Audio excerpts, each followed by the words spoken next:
When I'm in people's homes talking about potential alarm systems, they always ask me where the sensible place to put a motion sensor is. And what I'm actually going to do here is to tell you where a bad place to put a motion sensor is. Now, first of all, I need to explain how a motion sensor works. They're called PIR sensors, stands for passive infrared, and they work by sensing the movement of heat. We as human beings have body heat, as do all types of animals.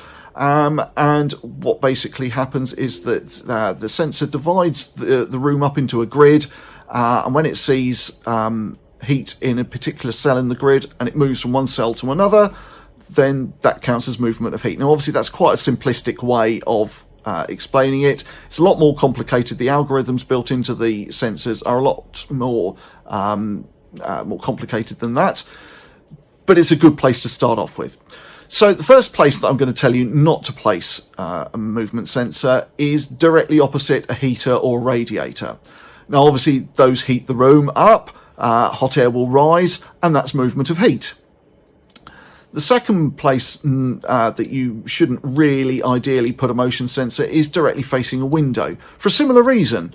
When it's sunny, the sun comes streaming in through the window, and you know what it's like. It heats up the air just inside, that air will rise, and that again is movement of heat. Now, often it can be quite difficult to put a sensor in a room where it's not facing a window or a radiator.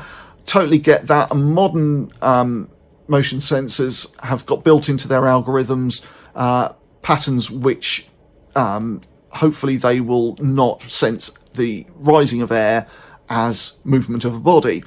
Older systems, yeah, it might well do, depending on how old the system is.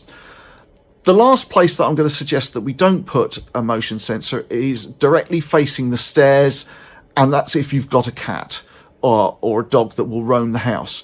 Most modern motion sensors are sensitive to smaller bodies of heat, cats, dogs, etc.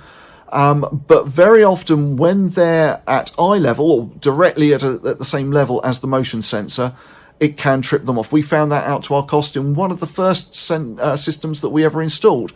The people's cat was walking down the stairs and setting off the system.